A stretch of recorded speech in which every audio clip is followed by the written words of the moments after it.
बढ़कर एक हमारे गुरुदेव जी, कवि लेखक माननीय श्री शैलानी कवि जी, माननीय श्री श्यामलाल कवि जी, और एक से बढ़कर एक गुरु उपस्थित हुए हैं मंच पे। एक से बढ़कर एक कलाकार, कम समय मिला है साथियों।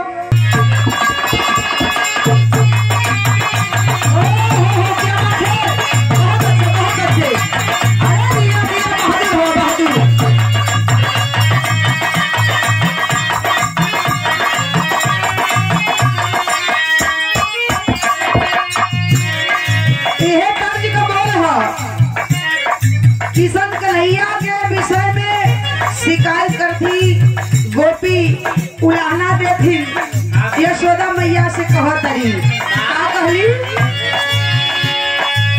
कि जमुना के तीरे ना जइबे मैया, अरे जमुना के तीरे ना जइबे मैया, कन्हैया के मैंने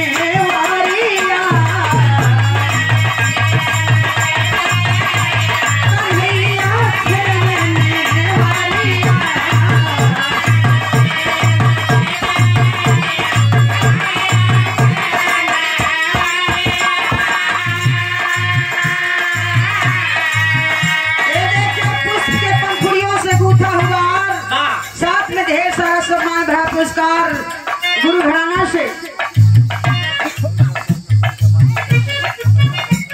ये देखे मान्य श्री उद्धव चाचा जी, जो अपने जमाने के सुपरस्टार कलाकार रहे, ढोलक में कोनो जोड़ ना रहे। हमारे गुरुदेव जी की ओर से बहुत सा सम्मान आपके चरणों में प्रणाम करते हैं। सबके नमन वंदन अभिनंदन स्वागत बा।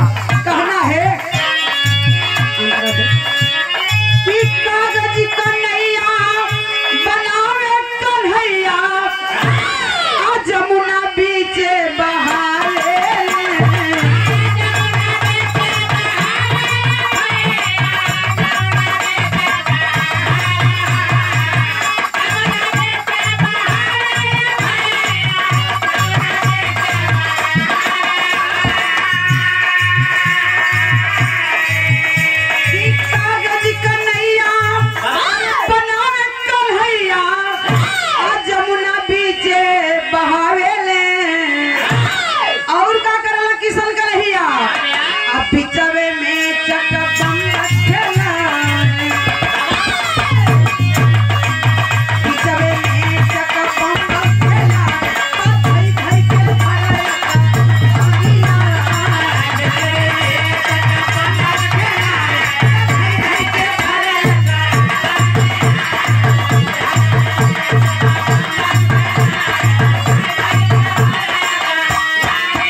ये देखे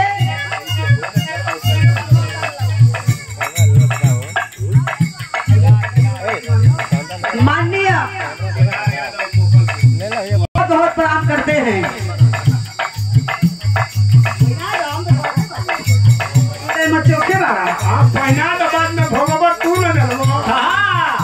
ये देखे तू एक बार पहने जिंदगी में अभी पहना है, तू रोज रोज परेशान हो जाएगा। मेहरारू एक बार रोई जब दौड़ने जा ले तो हमारा जिंदगी भर रोला ला फूकरू बड़ा पहना होला, बड़ा चौकना ऐसे आई ला तो पहना दिया। ये देखे बिहार के सुपर कलाकार जगह बिहार में कोनो जोड़ नहीं थे, श्री राम केवल यादव जी। अगर नई लेडीज चाहे पुरानी लेडीज का पता ले होगे तो इनसे मिला आप। सुंदर पुष्पहार देकर के सम्मानित किया गया। हे गुरु जी, लेकिन बिहार में सॉरी लोकगीत में कहना चारों युग से प्रमाण मिली। कैसे कि कर्म करत दिन बीती गई, कर्म करत दिन बीती गई, दिल के यारा मनवा बाकी दिल के यारा मनवा बाकी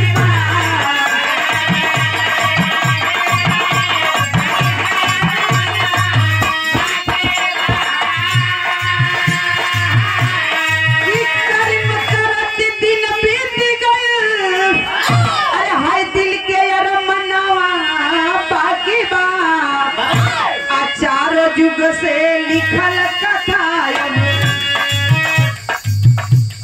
दिन बीत गए हाय दिल के अरमनवा बाकी बात चारों युग से लिखल कथा चारों युग से लिखल कथा उनकर बयानवा बाकी बात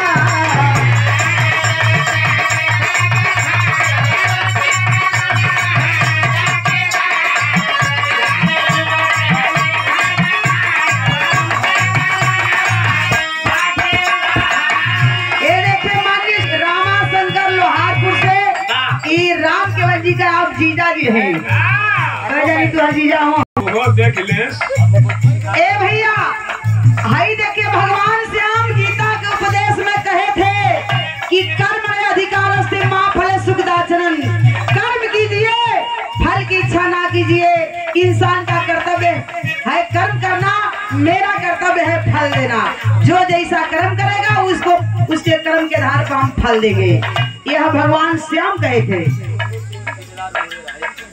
ये देखे माननीय श्री टुन्नू सिंह ठेकेदार मुड़ेरा की धरती से 100 रुपया देकर सम्मानित किया गया। ठेकेदार साहब को बहुत बहुत हम प्रणाम करते हैं। सब भैया लोगों के प्रणाम है। कहना बा पहला प्रमाण सतयुग से मिलल का इस सतयुग में जब त्रिशंकु के अरे हाय सतयुग में जब त्रिशंकु के आश्चर्य का लालसा जागी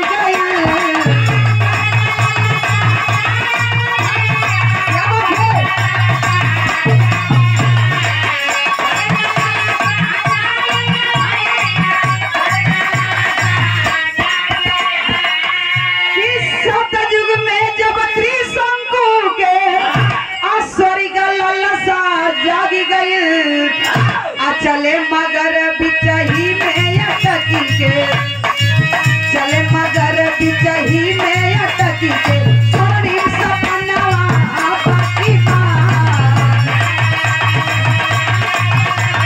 सोनी सपनवा बाकी बात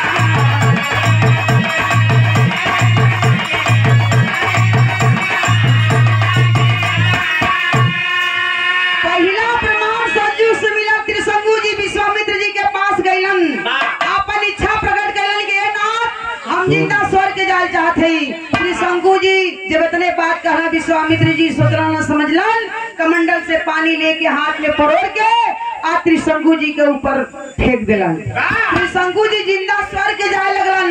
ऊपर से देवी देवता देखकर घबरा गए कि बाप रे बाप अगर कोई इंसान जिंदा स्वर्ग को चलाएगा तो स्वर्ग की महत्ता खत्म हो जाएगी। यही सोच करके ऊपर से देवी देवता शक्ति लगा दिलन। नीचे से तो विश्वामित्र जी लगौले ही रहलन। बीचवा में त्रिशंकु जी अटक गइलन। उनका स्वर्णिम सपना बाकी के बाकी रह गई पूरा ना भइल।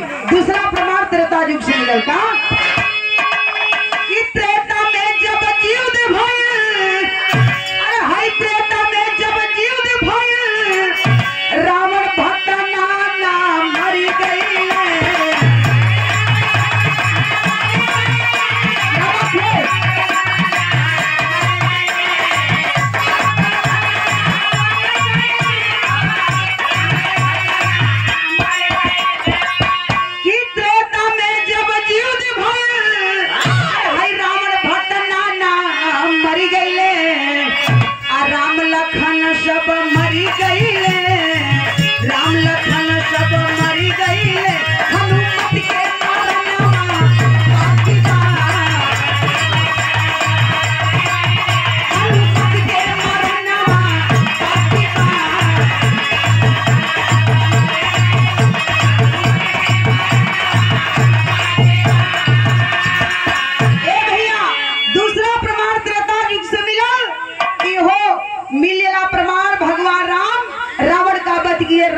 लंका पे विजय प्राप्त किए, रावण का संहार किए।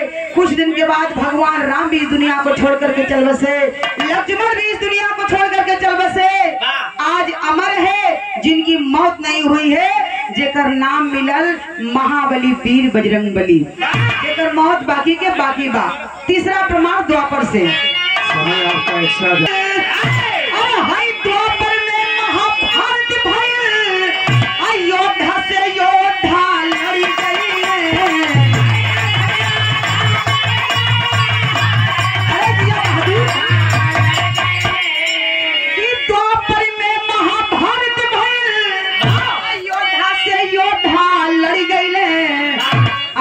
बरबरिक रहे गिर के ऊपर, अरे बरबरिक रहे गिर के ऊपर आउन कर भिड़नावा बाकी बा।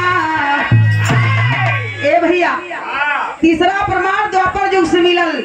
भगवान श्याम गैलन, प्रणाम गुरुदेव, भगवान श्याम गैलन बरबरी से कहलन की धरती से माननीय श्री टुनटुन सिंह। द्वापर युग के बाद भगवान श्याम गैलन बरबरी से कहला बरबरी की बतावा कि तू महाभारत की लड़ाई के हम जो करावे जाते वो लड़ैया के 18 दिन कितना दिन में तू खत्म कर सकेला। हम महाभारत की लड़ाई 18 दिन तक कराई। भगवान श्याम कहलन बरबरी कहलस के नाथ हम तो एक ही दिन में एक ही बार से खत्म कर रही। अरे बाप रे बाप, बरबरी जब इतने बात कहला भगवान श्याम का माथा ठनक गई।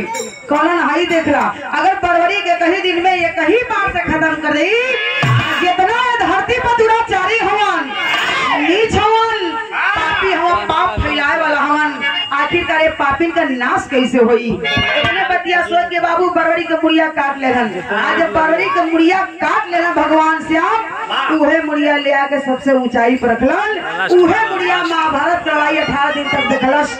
ओकरो मन बाकी ना भई, पूरा ना भई, बाकी के बाकी रह गई। इसके बाद तीनों प्रमाण रख दिए। आखिरी लाइन में एक दुर्घाने का परिचय है, कहना है कि कुसुम पराग स्वामी जदू, अरे कुसुम पराग स्वामी जदू, और जब दोनों स्वर्ग के चल गए।